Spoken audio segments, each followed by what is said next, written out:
After about a month, I finally made it up to my garden to check things out. And as expected, it's a complete mess. Pretty much all of my cucumbers and melons have mold. Really bad mold. Which is not surprising. I haven't been up here in probably a month. Look at all that. It's like it snowed out here. So, what are you gonna do? Even though there are like amazing cucumbers on here that we could still use. Look at these ones. They don't look so good, but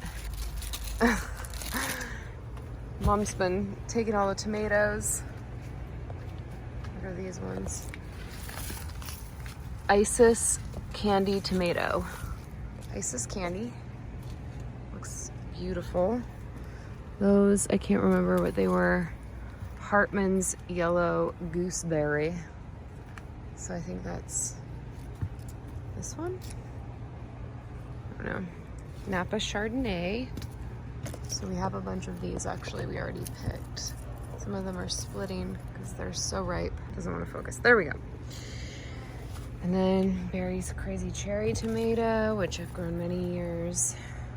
And then my favorite red cherry tomato, which we literally picked up almost every single one we could get because it's so yummy. The corn was a little infested. I grabbed a couple of ears, but a lot of it looks like that. And that. Sad, sad, sad. What are you gonna do? Kale looks good. Problem is no one likes kale. Oh, look it. There's the garlic chives and chives. They're doing well. So sometimes life happens and the garden has to come second. What you got there, Mom? Huh? Whoa. Yeah. That looks like a gallon bucket, or maybe even bigger than maybe. Yeah, and it's like overflowing with tomatoes. Red ones are underneath. Wow, and then we got a couple corn that don't look terrible.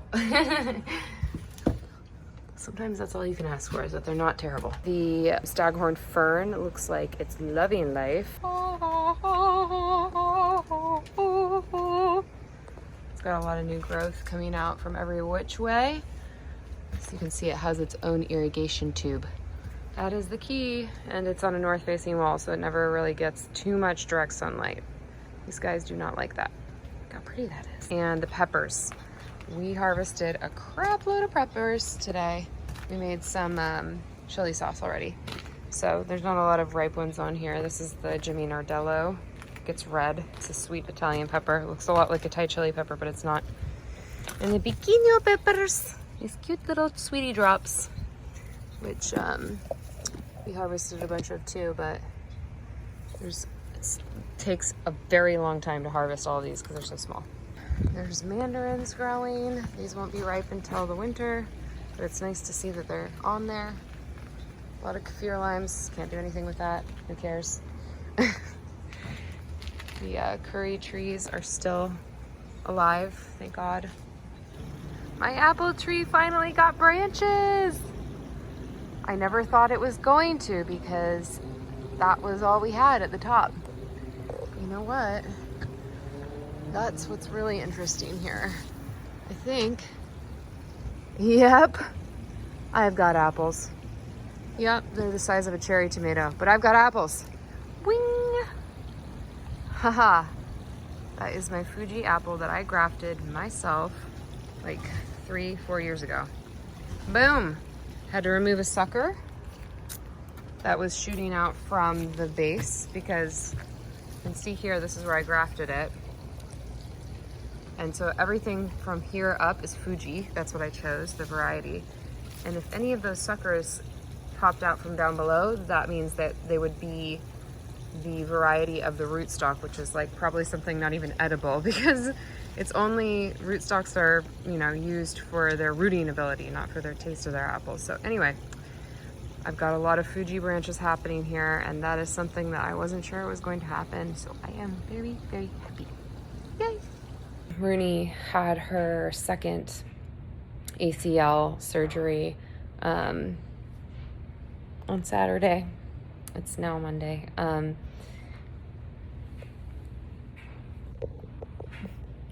She's snuggling with me. She tore her ACL, which is the ligament in her knee. So they do a surgery where they actually reshape this bottom bone. They reshape the top of it. So they cut the bone and then they put like a plate and bolts in it to create more of a level plateau on the top of the bone so that this upper bone can sit and rest on top of it, thereby negating the need for the ligament. So her bones are healing right now. Oh, we have visitors. They're coming for Indonesian lunch. Sorry, I'm intruding, am I? Happy birthday! Thank you. We made a special birthday lunch for you, Indonesian. Oh, thanks. There has been a beautiful lunch prepared, but I think the baby might wake up. How do I know that? My boobs hurt. Rooney, she's going in the bathroom because this is where mommy tells her to go when we're eating and she gets treats. So we know she's feeling okay. But you know what? I can't watch you, so I have to put the cone. Sorry, Runes. Oh, treats. Treats. I've been through it with this postpartum journey so far. And I think I've mentioned before, but it's shocking to me. Once you say to someone, hey, I had a baby and I'm feeling really sad. Everyone is like, oh yeah, I had that. Some people are like, yeah, I was on Zoloft for a month. Afterwards, some people are like, I was depressed for a year. Oh, it's okay, hun. She doesn't like that mommy was depressed. I know, I'm not anymore. I love you very much. Look at the little hand. Oh my goodness. Everyone says that they struggle with it, especially with the first child, I found. But yeah, it's shocking to me. It really is shocking to me because no one really talks about it beforehand. And I found myself being kind of upset that no one had talked about it to me beforehand. Because I guess maybe I could have mentally prepared myself a little bit more. But some of my friends have made the point that there's still just no way that you could prepare mentally. It's just impossible. You cannot liken the experience of giving birth to anything. And it's not the actual giving of the birth, it's the aftermath. I don't know, personally, I would have liked to know that it's this hard. So anyway, I've been very lucky to have help at night, so that there's someone here who can give my gorgeous little angel her bottles so that I can sleep. And that allows me to be like I am right now, which, you know, is pretty normal. You know, I have energy at least enough, and I can be present with my daughter instead of completely out of it, which is what I was for the first 3 weeks, which is kind of unavoidable no matter what, because even with a night nurse, you still need to build that bond with your child, and they need to eat every 2 hours, so you just have to get up.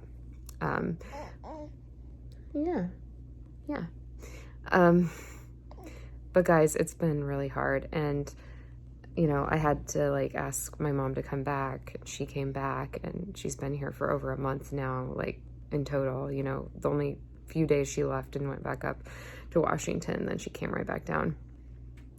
And then I have 2 people that are like fully on staff here, basically. Sounds so privileged. I am very lucky. I'm very, very, very lucky. And my immense respect goes out to mothers who don't have any help, single mothers especially.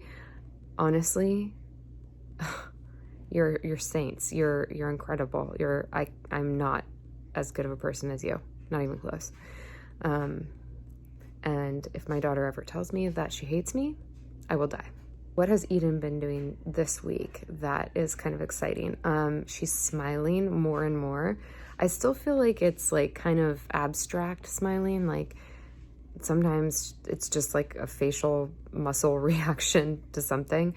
And then sometimes I think, yeah, no, she's really smiling because she keeps doing it over and over again. But usually it's never really been like right at me. It's been like, you know, she's like staring off like out the window and she does it. So that's something that's supposed to happen developmentally in the next week or so. And I'm pretty excited. Even just these little smiles, like they give you so much. She also like looks at you while you're talking to her a lot more. She like directly looks at you, and it's like she's definitely trying to listen.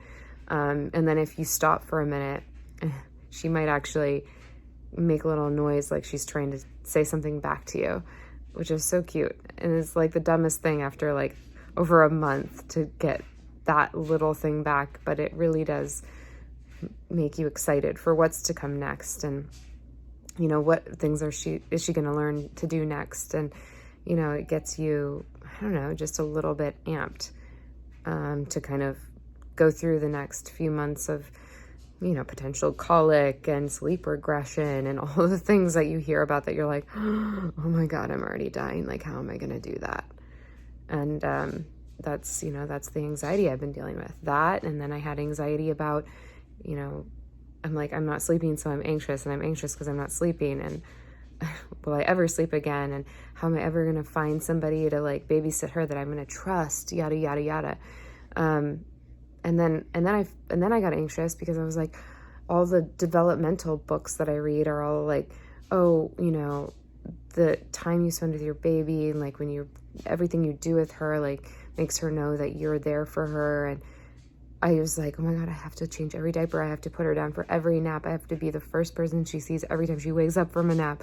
Like, you know, otherwise she's going to feel abandoned, and she's going to feel like, you know, I don't love her or whatever. And oh my God, apparently this is very normal to feel like this, which is just like terrifying, because it's like, but wait, no, please tell me that this feeling goes away, because that's what I want. I don't want to feel like this for my entire motherhood, which is the rest of my life.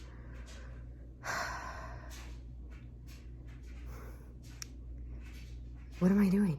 Seriously, what am I doing? Like, how am I really cut out for this?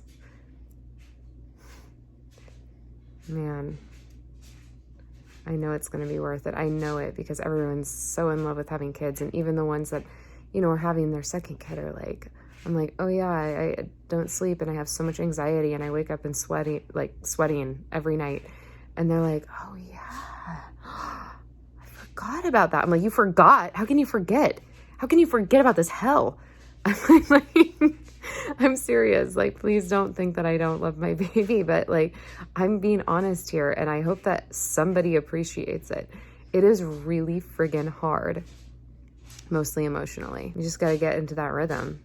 And I didn't want to hear that from people when I first, you know, when she was first born and I was struggling, and I didn't want to hear like, oh yeah, it's a tough transition, but you'll make it. Like, you'll get used to it. I'm like, no, I don't want to get used to it. I want it to change. I want it to be different. I want it to go back to normal.